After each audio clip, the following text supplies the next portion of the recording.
اولاد علی، میرے سر کے تاج، میری آنکھوں کی ٹھنڈک، جناب حضرت علامہ مولانا سید یوسف شاہ صاحب الحسینی متان اللہ بطول حیاتہ، اور ان کے ہی ساتھ سٹیج پر جلوہ فرما جناب انتہائی عاشق رسول، اسیر ختم نبوت، میرے قائد، میرے سر کے تاج، میری آنکھوں کی ٹھنڈک، جناب حضرت علامہ مولانا ڈاکٹر شفیق امینی صاحب متان اللہ بطول حیاتہ، اور میرے بہت ہی اچھے برادر جناب حضرت مولانا حافظ آل نبی اولاد علی سید عارف حسین شاہ صاحب الحسینی، اللہ رب کائنات ان کے علم میں مزید اضافہ فرمائے۔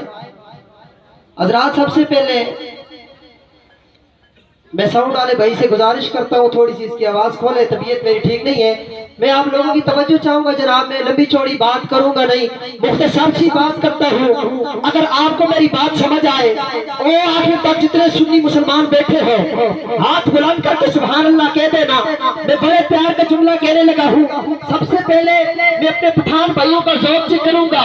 میری تقریر کا پہلا جملہ سن، میں کہہ رہا ہوں جہاں بھی محبت والے محبت سے تیرے میرے نبی کو پکارتے ہیں، سرکار ان کی پکار بھی سنتے ہیں، ان کے پاس بھی آتے ہیں، سینے سے لگاتے ہیں اور جنت بھی دے جاتے ہیں۔ جہاں تیرے میرے سرکار کو محبت کے ساتھ پکار لیا جائے، سرکار ان کی پکار بھی سنتے ہیں، ان کے پاس بھی آتے ہیں، سینے سے بھی لگاتے ہیں اور جنت بھی دے جاتے ہیں۔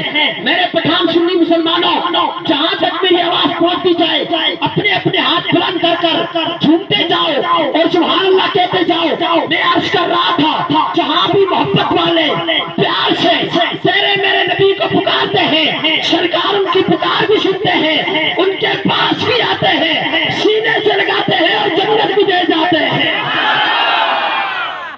جہاں محبت والے پیار سے تیرے میرے نبی کو پکارتے ہیں، سرکار ان کی پکار بھی سنتے ہیں، ان کے پاس بھی آتے ہیں، سینے سے لگاتے ہیں اور جنت بھی دے جاتے ہیں۔ سینے سے لگاتے ہیں اور جنت بھی دے جاتے ہیں۔ میرا موضوع ہے نسبت، حضور کے ساتھ نسبت۔ اس میں میں جتنا بولتا جاؤں ٹائم چاہیے، مگر مختصر بات ہے۔ میں نے کہا جہاں محبت والے سرکار کو پکارتے ہیں، سرکار ان کے پاس بھی آتے ہیں، سینے سے لگاتے ہیں اور جنت بھی دے جاتے ہیں۔ کیسے؟ آئیے میں بڑے مزے کی بات سناتا ہوں، ذرا سنتے جائیے۔ تیرے میرے کریم آقا صلی اللہ علیہ وسلم ایک دن آئے نا خطبہ ارشاد فرمانے کے لیے، سرکار منبر پہ جلوہ گر ہوئے، سرکار منبر پہ جلوہ فرما ہوئے، اتنے میں مسجد نبی سے رونے کی آوازیں آنے لگی۔ سرکار منبر پہ جلوہ فرما ہوئے، اتنے میں مسجد نبی سے رونے کی آوازیں آنے لگی۔ صحابہ احرام، رونے والا کون ہے؟ رونے والا کدھر ہے؟ نظر نہیں آتا۔ ابو بکر کیوں دیکھتے ہیں، حضرت عمر کیوں دیکھتے ہیں، حضرت عثمان کیوں دیکھتے ہیں، حضرت مولا علی المرتضیٰ کیوں دیکھتے ہیں، کسی کو نظر نہیں آتا۔ رونے والا کون ہے، کدھر ہے؟ سارے یوں دیکھیں، رونے والا کون ہے، کدھر ہے؟ میں نے تیرے سرکار نے دیکھا، ایک درخت کا سکا ہوا تنا، کھجور کا سکا ہوا تنا تیرے میرے نبی کی محبت میں رو رہا تھا۔ سرکار منبر سے اٹھے، اس کے پاس گئے، اس کی صدا بھی سنی، اس کے پاس بھی گئے، اسے سینے سے لگا دیا ہے۔ تو میں سنو، جہاں محبت والے سرکار کو پکارتے، سرکار ان کے پاس ہے۔ آپ نے اگلی بات سنو، موضوع ہے میرا نسبت۔ میں بات کو آپ مختصر کرنے لگا ہوں۔ موضوع ہے میرا نسبت۔ بس ہاتھ اٹھا کے سبحان اللہ بولے۔ میں ڈائریکٹ نہیں کر رہا ہوں، آپ کو سمجھانے کی کوشش نہیں کروں گا۔ میں نے آپ لوگوں کے سامنے ایک آیت مبارکہ تلاوت کی ہے۔ رب کائنات نے فرمایا کنتم خیر امت اخرجت للناس، اے میرے نبی کی امت تم ساری امتوں میں سب سے بہترین ہو۔ ہم نبی کی امت ہے نا، تو اللہ ہمیں کہتا ہے تم بڑے بہترین ہو۔ کسی کی تعریف ڈاکٹر صاحب کرتے، وہ خوش ہوگا کہ میری تعریف ڈاکٹر صاحب نے کی، کسی کی تعریف مفتی صاحب کرتے وہ خوش ہوگا، میری تعریف مفتی صاحب نے کی، کسی کی تعریف شاہ صاحب کرتے وہ خوش ہوگا، میری تعریف شاہ صاحب نے کی، مگر خوشی کی بات ہے تیری میری تعریف میرا رب فرما رہا ہے،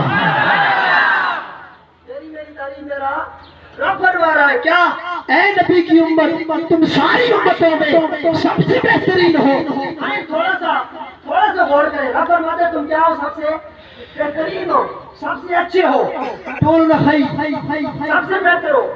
ہم پوچھتے ہیں مولا جھوٹ ہمارے اندر، جھوٹ ہمارے اندر، ڈاکہ ہمارے اندر، زنا ہمارے اندر، دھوکہ ہمارے اندر، حسد ہمارے اندر، دودھ میں پانی ملانا ہمارے اندر، بڑوں کی بے ادبی ہمارے اندر، باپ کی بے ادبی ہمارے اندر، ماں کی بے ادبی ہمارے اندر، بڑوں کو مارنا ہمارے اندر، چھوٹوں پہ زیادتیاں کرنا ہمارے اندر، مولا سارے گناہ ہمارے اندر، پروردگار فرماتا ہے بڑے بہترین ہو، ہم سمجھے نہیں، جواب محبت ملا چپ ہو جا، یہ سمجھتا نہیں، رب فرماتا ہے میں اعمال نہیں دیکھتا، اپنے یار محمد کی نسبت دیکھتا ہوں،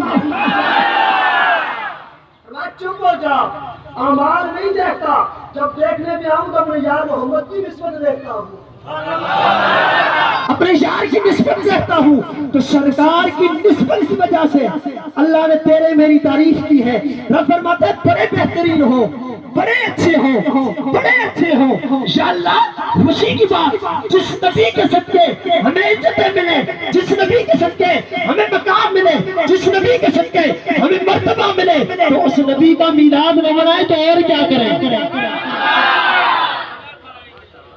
نبی کا میلاد منائے تو اور کیا کریں؟ تھوڑا آگے بات ختم کرتا ہوں۔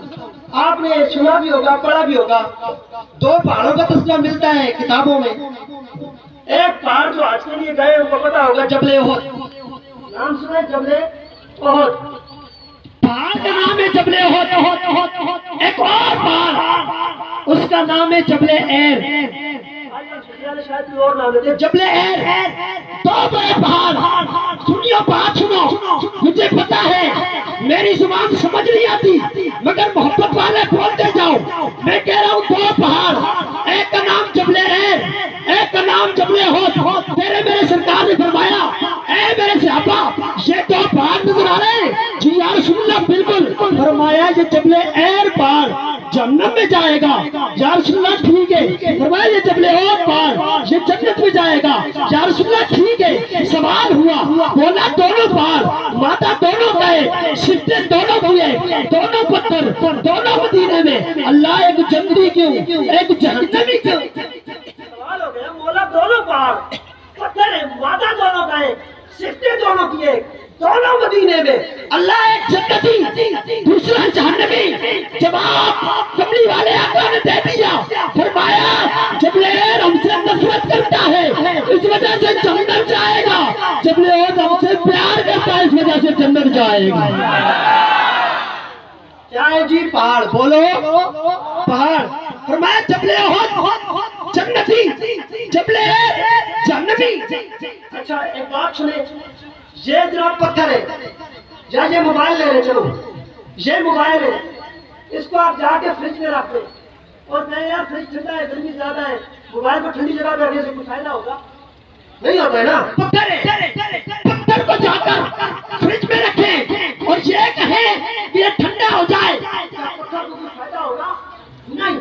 اللہ سبحانہ سوال ہے پہاڑوں کو جنت دینے کی کیا ضرورت ہے، پتھروں کو ہاتھ میں ڈالنے کی کیا ضرورت ہے؟ کہا چپ ہو جا، یہ بات کوئی اور نہیں سمجھتا، اگر میرے نبی کا گستاخ پتھر ہوگا تو جہنم میں ڈال کے بتا دوں گا، میں پتھر کو بھی معاف نہیں کرتا، میرے نبی کا غلام پہاڑ ہوگا جنت دے کے بتاؤں گا، نبی کے غلام پتھر بھی ہو تو جنت عطا فرما دیتا ہوں۔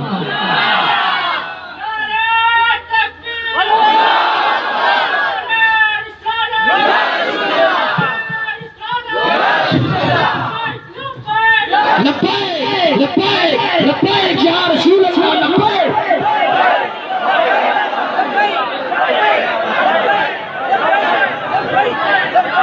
میری بات سنو، کریمہ کے اوپر موضوع میرا نسبت ہے کملی والے آقا کے ساتھ جو چیز لگ جاتی ہے، کملی والے آقا کے ساتھ جو چیز جڑ جاتی ہے، میرا رب اس چیز کو شان عطا فرما دیتا ہے، اس چیز کو میرا رب مقام عطا فرما دیتا ہے۔ میں بھی آپ کو خوش کروں گا 2 منٹوں میں، ذرا سنیں میری بات۔ ایک پتھر ہے، آپ حج کے لیے جاتے ہیں، معذرت کے ساتھ تھوڑا ٹائم میں لے رہا ہوں، ایک پتھر ہے، آپ حج کے لیے جاتے ہیں، جا کے ہر بندہ اس پتھر کو چومتا ہے، ہر بندہ اس پتھر کا نام ہے حجر اسود، چومتے ہیں نا، سارے چومتے ہیں، پتھر ہے، ہر بندہ جا کے چومتا ہے۔ میں نے ایک مولوی صاحب مجھے کہنے لگا چومنا شرک ہے۔ میں نے کہا پتھر کو کیوں چومتے ہو؟ پتھر کو کیوں؟ کہتا اللہ کے نبی نے چوما، اللہ کے نبی نے چوما۔ میں نے کہا پھر آؤ میری نسبت کی تقریر سن، اللہ کے نبی نے پتھر چوما، ہم شاہ جی کا ہاتھ چومتے ہیں، کہتے ہیں چومنا شرک ہے۔ اللہ کے نبی نے پتھر چوما، مولوی بار بار بار بار بار بار چومتا ہے، ہم شاہ جی کا ہاتھ چومے، کہتے ہیں چومنا شرک ہے۔ میں نے کہا یہ تو مسئلہ ہی حل ہو گیا، تو مسئلہ یہ ہوگا کیسے؟ کہتا ہے چومنا شرک۔ میں نے کہا غور کر، آؤ نا میں مزے کی بات سناؤں۔ اللہ اکبر کبیرہ، میرے نبی علیہ السلام کے پیارے غلاموں، جب ہم شاہ جی کا ہاتھ چومے ہم بھی اعتراض ہو جاتا ہے، ہم بے فتوے لگ جاتے ہیں۔ میرے نبی کے غلاموں، نبی نے اپنی زندگی میں پتھر کو 1 بار یا 2 بار چوما۔ نبی علیہ السلام نے اپنی زندگی میں اس پتھر کو کتنی بار چوما؟ 1 بار یا 2 بار۔ حضرت عمر پاک گئے نا، پتھر کے سامنے تلوار نکالی، کہا پتھر تو نہ کچھ دیتا ہے نہ کچھ لیتا ہے، عمر تجھے اس وجہ سے نہیں چومتا، عمر تجھے اس وجہ سے چومتا ہے تجھے نبیوں کے امام نے چوما ہے، جو نبیوں کے امام نے چوما ہے۔ حضرت عمر پاک پتھر کے سامنے، اب بات سمجھو، سنو، جملہ کیا، میں مسئلہ حل کرنے لگا ہوں۔ حضور نے پتھر کو کتنی بار چوما؟ 1 بار یا 2 بار۔ حضرت امام حسین کو حضور بار بار چومتے رہے، حضرت امام حسین کو حضور بار بار چومتے رہے۔ سوال بتاؤ مولوی صاحب، جس پتھر کو نبی نے زندگی میں 1 بار چوما اسے بار بار چومتے ہو، اور جس حسین کو نبی بار بار چومتے رہے ان کی اولاد کو کیوں نہیں چومنا چاہیے؟ اچھا، میں نے جب یہ بات کی تو مولوی صاحب کہتا ہے ٹھیک ہے ہم مان گئے۔ میں نے کہا کیا؟ نبی نے پتھر چوما، ہم پتھر چومتے، تم کہتے ہو نبی نے حسین چوما، تم حسین کی اولاد کو چومو، یہ تو اور بات ہے، ہم پتھر کو چومتے تم حسین آؤ ہم حسین چومیں گے۔ میں نے کہا تجھے شریعت آتی نہیں ہے، شریعت کا مسئلہ جا کے اجلاس کا پوسا دو، علماء بیٹھے، مفتیان کرام بیٹھے، شریعت کا مسئلہ جا کے اجلاس کو پوسا دو، اگر پوسا نہ دے سکو نا آپ کو اس کی طرف اشارہ کر کے آپ کو چومو، لاٹھی پکڑ کے اس کی طرف اشارہ کر کے لاٹھی کو چومو۔ میں نے کہا یار پتھر ادھر ہے، چومتا اپنے ہاتھ کو ہے، پتھر ادھر ہے، چومتا ہاتھ کو ہے۔ کہتے شریعت میں لکھا ہے جی ادھر پتھر ہے، پتھر کی طرف اشارہ کر کے ہاتھ چومو نا مسئلہ حل ہو جاتا ہے، ثواب مل جاتا ہے۔ میں نے کہا یہی تو نسبت ہے، اگر پتھر کی طرف اشارہ کر کے ہاتھ چومنے سے حجر اسود کی نسبت ادا ہو جاتی ہے تو حسین کی طرف نسبت کر کے سید چومنے سے بھی نسبت ادا ہو جاتی ہے۔ بات سمجھ آئی؟ یہ نسبت ہے۔ اچھا یہ پتھر کیا ہے؟ پتھر، بس میں پتھر پہ بات ختم کروں گا۔ یہ پتھر ایک اور پتھر ہے جس حجی جاتے ہیں وہاں پہ سجدہ لگاتے ہیں، رب فرماتا ہے وَتَخِذُ مِن مَقَامِ إِبْرَاهِيمَ مُصَلًّى، اے لوگوں مقام ابراہیم کو مصلی بناؤ۔ اچھا پتھر ہے، وہاں جا کے حجی سجدے کرتے ہیں، مقام ابراہیم پتھر ہے کیا؟ جب ابراہیم علیہ السلام کعبۃ اللہ تعمیر کر رہے تھے نا، وہ پتھر کعبۃ اللہ کی تعمیر میں کام آیا تھا، تو اس پتھر پہ اپنی پیشانی لگاؤ۔ وجہ کیا؟ جس پتھر پر جناب ابراہیم کے قدم لگے فرمایا وہاں پیشانی لگاؤ، پتہ چلا جس چیز پر نبی کے قدم لگ جائے وہ چیز بھی اخوالا ہو جاتی ہے۔ اچھا پتھر، ابھی بات پتھر پہ ختم کروں گا، آپ کے جذبے میں ایک اور پتھر، ایک اور پتھر ہے، مینا کے مقام پر جب جاتے ہو اسے پتھر مارتے ہو، شیطان ٹھیک ہے نا؟ آج پہ جاتے ہو پتھر مارتے ہو اور بعد ہمارے پاکستانی جاتے جتیاں بھی مارتے ہو، جتیاں بھی مارتے ہو. تو گستاخ ہے، تو بے ادب ہے. پاکستانی سمجھتے ہیں ہاں گستاخوں کے ساتھ نبردہ خاتم رضوی صاحب نے سکھا دیا ہے. اچھا اور ایک اور پتھر ہے